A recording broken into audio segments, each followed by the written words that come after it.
Hi. So let's start. Welcome. Thank you for giving the opportunity to speak here. I'm Andreas. I'm at Bash Cloud. I'm a resident platform engineer there. And today we look at sovereignty, and let's see how often I'm able to pronounce that word correctly. And what makes you really autonomous? So building an internal developer platform which gives you a choice and doesn't lock you down, and gives you leverage when everything comes crashing down. And just to note, I mean, something changed in the last year, or let's say months. It's black, it's dark, makes you fear. And so what happened? So for example, price increases. Price increase spikes without you as a customer having any kind of viable migration path.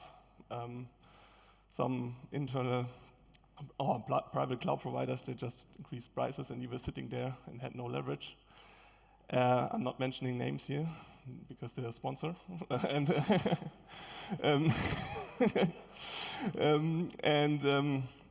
yeah, I mean, you were just stuck down and had no leverage, no idea how to do that, just paying. And they knew that, of course, and they executed ruthlessly, in my opinion. And yeah, well, there was no way out. And why? Because there was nothing standardized. You had built everything on top of that vendor solution, and application needed to be redesigned, essentially. That is essentially prohibitive to do. Next thing I want to mention here is, for example, if you think weaponizing IT infra is maybe a bit of a stretch, look at this International Criminal Court last year. That guy, I wrote down his name, let me check. Karim Khan was the chief prosecutor of the International Criminal Court. And well, Microsoft just blocked his email account and make him essentially not being able to do his job anymore. And well, that was just because of US sanctions, and they had no idea how to come get across this. And it's essentially, I think, pushing down US interests on things which shouldn't be in the realm of the US. And maybe just this month, Fable 5 was there, hooray, and then it was gone again. Oh, sad. Because, I mean, Anthropic was essentially forced to comply with US export regulations and restrictions, and same with the 40-bit browser encryption. Maybe the older people still remember. It's a kind of a bit stupid, but still, this time maybe it was annoying, but if you started to work with Fable 5 and had some ideas how to build stuff with it, you had no choice than just accepting that, because you didn't have access to Fable 5 anymore from one day to the other. And well, yes, that is really making your business continuity essentially depend on the mercy of foreign administrations and authorities. And maybe that makes you now a bit feeling stuff. And what I really want to say here is that essentially that makes sovereignty, in a sense, not just a legal requirement because you're forced to do so because you're a certain kind of company and have some legal requirements to fulfill. It makes it a core business resilience strategy, and that is something even the European Union has now picked up, and at least they are now designing a framework to measure cloud sovereignty in some sense. Maybe that makes you really fear stuff now. But yeah, I mean, but I'm not here to make you all scared, in a sense. I also have, of course, some ideas how to tackle this. And I think when you now think about that problem, how to become sovereign, I think you might can come up with 3 options, and I think 2 of them are probably not right or wrong. And well, so how do we handle that single provider crisis in our IT infrastructure, how to do that? And 2 of those options, I think, have also a fallacy. And one is, let's just move back to the on-prem world. And well, I think that's not a viable path for most of the enterprises. The ship has sailed, essentially. On-prem is essentially gone. Data centers are not there anymore as they have been before. And I think we have, you are lacking resources to do so. So having a large data center by it now, let's look at how Frankfurt is struggling with power to supply to all the data centers. And also you're not innovating anymore. There were reasons why you moved from the on-prem world to the cloud world, because it was so tempting to do so. You had a lot of, iteration speed, and you could deploy stuff just easily. You didn't need to wait until something was ordered, and you needed to order that in advance for a year or whatever. And I think that is not the right way to go. So moving back to on-prem doesn't work, in my opinion. Second one is, well, let's move to a sovereign cloud then. And come on, I mean, that is just, I looked that up, that's from Regen in die Traufe in German, and it's the right way. It's from going from bad to worse is the right English term for that. And well, you're simply replacing login by another. And let's say, you're still missing the freedom to operate. You're still locked down to the things the sovereign cloud provider now offers to you. You have, of course, all the migration effort to do, but you're not any better anymore. And well, the really option we should pursue here, it's you. You are the masters. You should do that with your mastery, your platform engineering skills, to become or to create solutions which are not single provider dependent and supporting multi-cloud stuff and picking the right stuff. I will elaborate on that. And I think most of people, when they hear that multi-cloud stuff, it's magic. It's a lot of work. It's hard to abstract from that for my own company. And I would like to show you, I hope so at least, that it's not. And maybe there will be a demo which might work, I don't know. And yeah, let's see. So I also think that managing multiple providers, which essentially can give you the same stuff you need, isn't a burden. It's actually a position of power. And let me show you why. So the first thing you can have here is that you can pick the best of everything. You can have Azure's super great enterprise integration of some Entra ID system into your existing domain controller. You can have AWS data scaling options. You can have Google's power in AI innovation, I don't know it, or at least a well-managed Kubernetes there.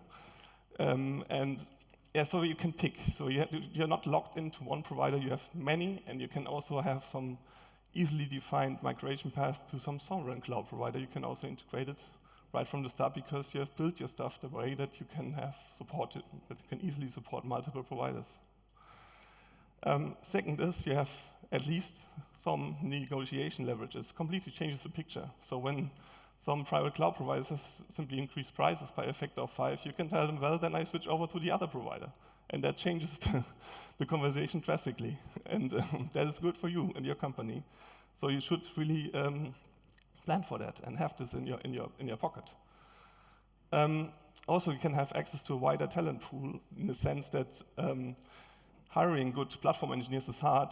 Keeping them is even harder. And if you have some single cloud provider solution and everybody's only allowed to use that, I think the excellent ones, they will leave because they say, why do we need to use Azure all the day? Why, please? Can't we just use a bit of Google, whatever, or AWS or something else? And have this flexibility really makes you shipping the world-class products you want to do. And yeah. And also, I mean, you have a future-proof architecture. Whatever you will build, and of course it's not an easy task to do, it will stay modular, extendable, and abstracted for freedom of choice. And that is, I think, an important thing to have, you should have, and you should do. Otherwise, you're locked in again and fall into the trap of a single provider world. Yes. So here's the how. So what do you need from a technical point of view? And that is, the first one is platform as code. So you push everything to Git. I have someone sitting here in front of us who has Git shit done. Essentially, that's it. And own your control plane. Have your configuration all live in Git. And update is a pull request, which can be reviewed. Nothing else. Nobody clicks around in any cloud portal. Please don't do that. And if they do, please import it into your Terraform state or OpenTofu state later on. Please, yeah, in your config. It's not completely forbidden, but let's face it. Okay, and well, if you have, you still have one organizational model, and I will show you how I think of this organizational model in a minute. And a new cloud, so let's say a sovereign cloud provider, it's just a new building block in a sense in your well-designed architecture of platform engineering. Also, please have 0 tickets. Every ticket a developer needs to create as a developer, your company pays waiting, and that's bad. Have self-service from day one. Think about platforms. We had just a talk where you start small, have some thing which is small, but which is really tailored to your customers as a platform engineer and as a product, as an internal product. And also automated from end to end, so nobody needs to approve stuff. And it's not losing control, it's just giving teams autonomy, right? And I totally agree with that notion from the previous talk here. But let's talk about this. So you might say now, sovereign clouds are not mature enough, but well, I have some thoughts to maybe convince you that it's not really an issue. So let's say, if you look at Azure, they have 300 services, but do you use all of them? I don't know. I don't think so. And well, sovereign cloud providers have maybe 3, and you need to write 3, and if they do, then you can use them. There's nothing else to say about that. And so, for example, if you look at Kubernetes, it runs the same on Azure and as on Stackit. It's true today. It's maybe a bit different because Azure, I don't know, they manage Kubernetes in a very weird way sometimes, but well, I don't know. Yeah, and your golden paths, they stay the same. I mean, still, it's just a Kubernetes namespace. You deploy an application, and that's where we're heading also for the demo. I hope I have time for that. But I think so, yes. So. All right, so what is this organizational model I want to talk about? So it's essentially, you have a workspace, and the workspace is essentially a macro organizational unit, and that is, for example, here, your best AI app ever. And of course, I have something with AI in my talk, because otherwise I wouldn't have been accepted here, I guess. And well, that's a macroeconomic space. That workspace would also contain a platform engineering team. You manage who's member of that workspace, who has access rights, who's doing stuff there, who's able to deploy stuff. And then you have, of course, your project, which is a finer scaled organizational unit, and those we call here projects. And those projects, they have stage separation, and you force people that everyone has a dev and a prod project, because nobody plays around on prod whenever he wants, of course. And that is stuff you need to define as a platform engineer inside your organization.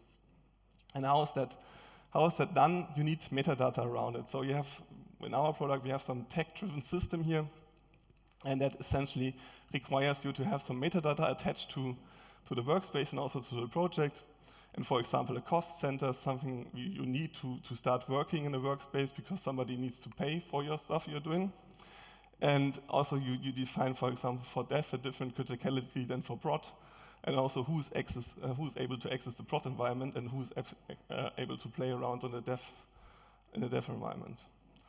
Well, and then you need also the technical implementation behind that, and those we call building blocks. And what you need in the workspace is some space to store your code. And whatever you have, you should be able to use it. And your organization decides if you have also only one provider for that Git hosting, for example, a self-hosted GitLab, or something as a SaaS solution, GitHub or whatever.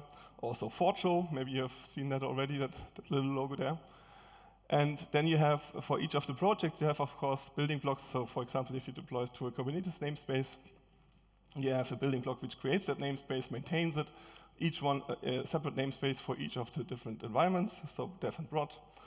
And that namespace can come from an Azure AKS cluster. It can also come from a Stackit SKE cluster, Stackit Kubernetes Engine, they call it. And also from other stuff. I don't even know that logo, actually. And yes, so, and to bring that all together, so to wire this up, so what you want to deliver to your app teams is a seamless experience concerning deployment, right? So whenever somebody pushes something to the Git repository, a change to your application, it should automatically deploy to the dev environment.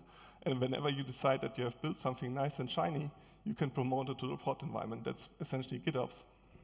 And for that, you need the building block to connect all the things. So you need to tell the Git repository with environment variables and secrets how to actually deploy into your Kubernetes namespace. And I will show you that also as part of the demo.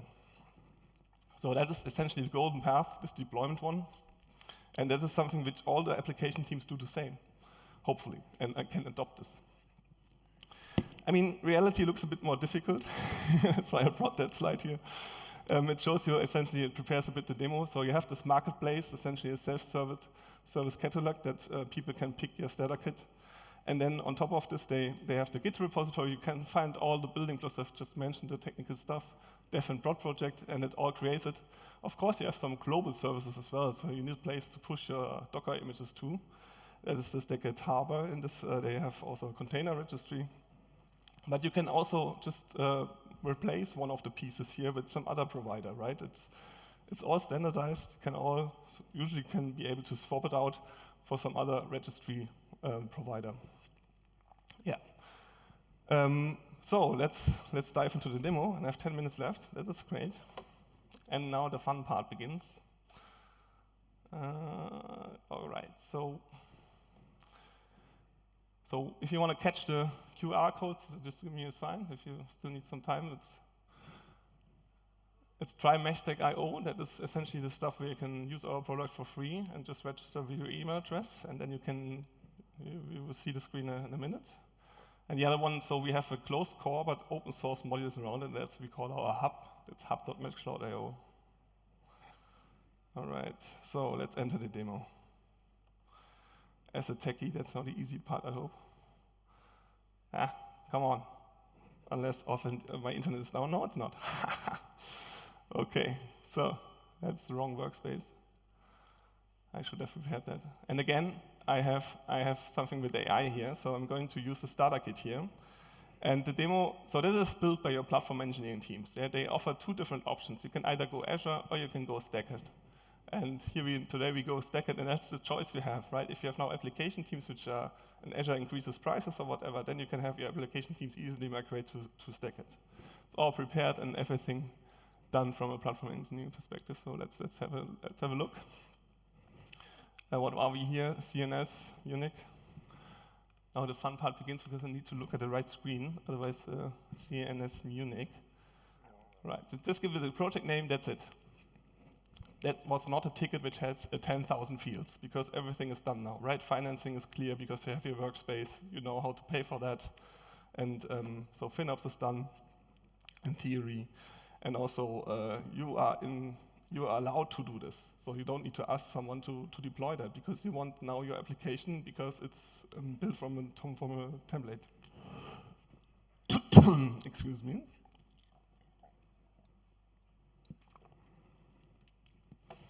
All right, so it's working. What? Say again? Yes, so.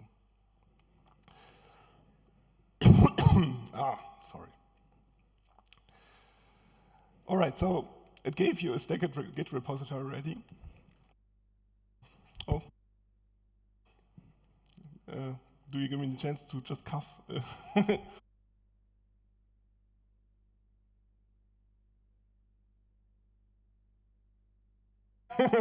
Okay, now I'm back. All right, so it has deployed the Git repository. I wanted to open that. This was just provision for you. And you as a platform engineer, you're not the best application developer in the world. So you give the people just a little demo application, which is the Stacked AI summarizer. And because everything is about AI now, you have deployed also some little model serving component from Stacked. So applications can use AI features right from the start. You as a platform engineer also maintain control, or can potentially maintain control about usages and token usage and measure that, and also restrict people from spending too many tokens. So that Git repository is essentially provided by you, but intended to be modified by your application teams. There's one bug in our product that I need to refresh that page here until it's done. Yes, so you see that connector idea that essentially connects the namespaces to the two different namespaces of your Stacked Kubernetes cluster to the Git repository. And right now it's, I think, waiting for the deployment to run. And the deployment is essentially a for show action. Maybe you haven't seen that before. Let me know if it's large enough. I can also increase size. Right, so you have two different pipelines.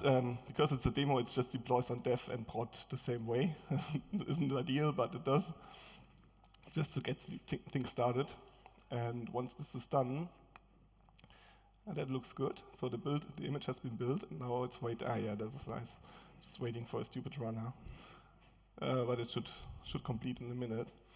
And yeah, that's it. You have basically an application up running in a minute or two.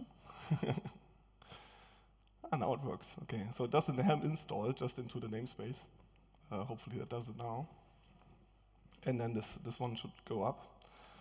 And maybe heading back to our portal or to our product, So you have this workspace now I was talking about. You have the building blocks, that is a Git repository. You have all of this data kit, and you can actually see how often I tried that before.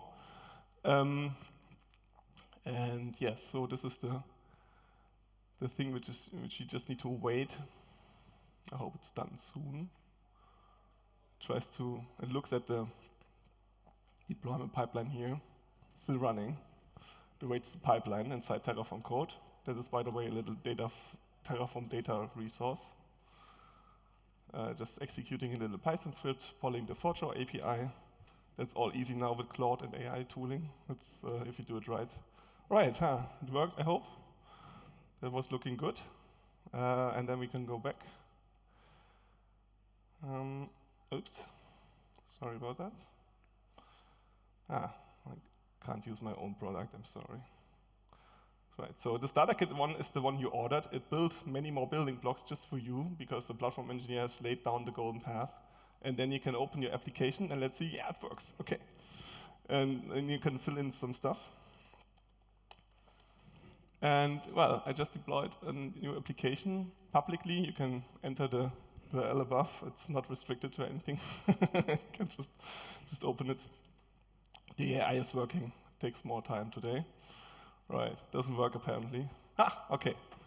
Was a bit slow today. Okay, it's a bit, you can fill in stuff and it summarizes it for you. It's the stupidest AI app you can think of, but it's just for demo purposes, yeah.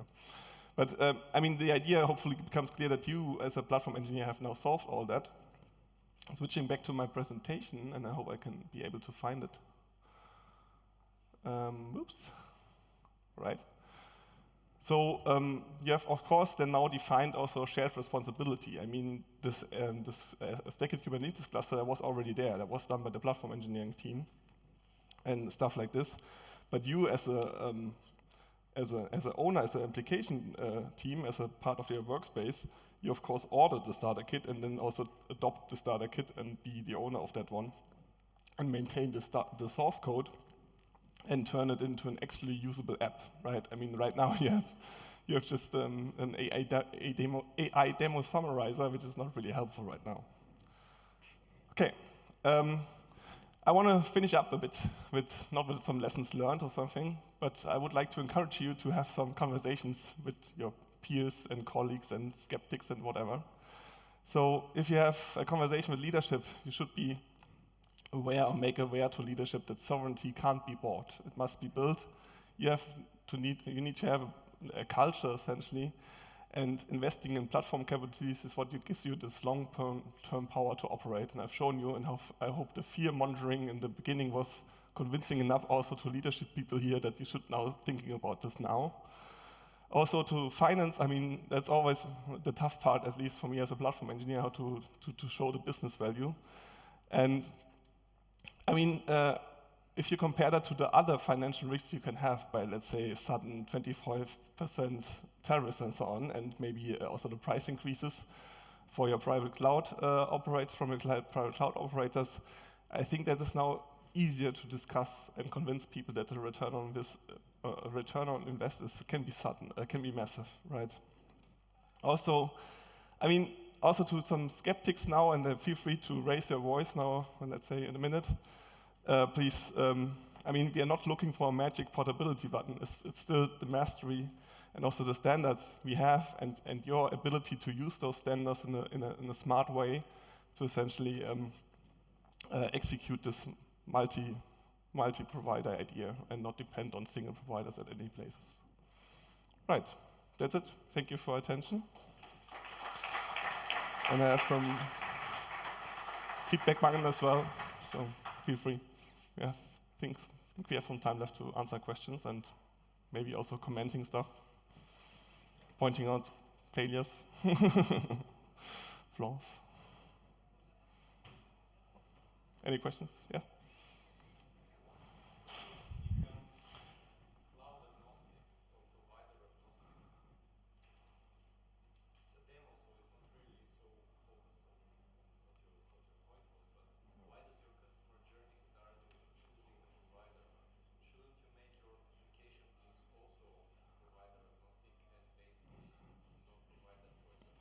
Okay. So the question I just repeated. So the question was, shouldn't also the application teams be building applications which are provider agnostic in a sense, right? So just not relying on the fact that there's an MS SQL database you can only get from Azure. Was that right? Is that the idea? Okay. I mean, I don't have a direct answer to that. I think you can also do that, but my experience as a backend engineer was always that you really need to be careful here. It's really easy to use only just unconsciously some features of your database you're not aware of, that it's really not standardized and so on. So, I mean, it's really tough to really pin this down at every place. And I think it's already enough to give people the choice and to make your company understand that you're not locked down into one single provider. I think that's the first step. And if application teams, I mean, it's not mutually exclusive, our ideas, I would say, right? You can have this choice, and then you can also start building applications and picking SKE starter kit and the AKS starter kit and build something which just works on both starter kits. And I mean, we actually did. I mean, you saw that in the demo. You can also pick the other. We have the similar demo application running on the other stuff. But I think maybe to just reiterate, important is that this organizational model stays the same, right? You have this workspace, you have the dev and prod, and that is the platform engineering which essentially stays the same. I hope that answers the question somehow, addresses it. Okay. Any other questions? Yes?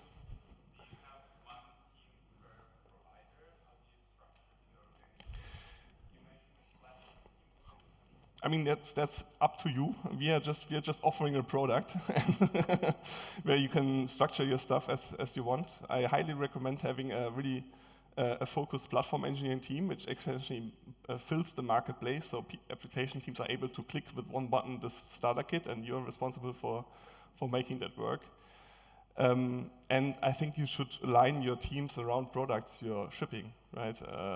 You shouldn't just have team members which are part of 2 different products or 3 different products. It's just mental overload looks, I would say. But having a platform engineering team is providing this idea of the golden path, and I think that's viable now, right? So you don't need your application teams to understand every detail of Kubernetes and every detail of an ingress controller, right? Because that's something you can solve as a platform engineer. Of course, it should still be open so that application teams can look into that, why their request is failing at the ingress, right? But you as a platform engineering team, you're not forcing application teams to understand it. And there's some, I think, difference. So you don't have, they're all equal or something. So you have special teams like the platform engineers and then application-focused teams. And I mean, enterprises, they also have legacy stuff, right? You have teams where they just need a bare VM next to their Kubernetes cluster for whatever reason, because they have some proprietary software which just works on this VM. It's the golden VM. Nobody's allowed to touch anymore, right? And that VM needs to survive. And you as a platform engineer, you shouldn't fight against this, right? You should make this offer of the Kubernetes cluster, but you should also offer having a building block that you can adopt this VM into your workspace as well, right next to your namespace. Yes? You just mentioned something there that I find quite interesting, and that's legacy enterprise software and infrastructure. Because obviously a lot of bigger companies are still running workloads on VMs and on bare metal, and some projects might still need interfaces to those or self-provisioning of those legacy non-cloud things. So how does that integrate with the conventional stack? I mean, it's just another building block, right? Whatever you have, connectivity to some on-premise infrastructure, whatever, you order that as a team. You have a building block in the marketplace, you don't order the starter, you can order the starter kit, but additionally you can order into your dev and your prod project another building block, such that you can get connectivity to that. And you as a platform engineering team, you have sorted out the details, right? So what are the IP addresses, what firewall permissions need to be set up while the building block is running. That's just some little automation, a Terraform resource or whatever, which configures your database to allow that application accessing the on-prem infrastructure. Or, I don't know, carving out a subnet out of your VNet in Azure or whatever, and making that a special tag because Azure needs weird subnets to do stuff, right? And all that stuff. That would be my answer. Also, I mean, even simpler, next to the Git repository, you could have building blocks where you simply can order VMs. And you as a platform engineer, you decide what kind of sizes VMs are supposed to be ordered and what kind of instances they are. and then you can offer that, and hopefully your application teams will take that offer and order it that way, and not building up some little shadow IT by clicking in the portal, right? That would be my answer to that. And I mean,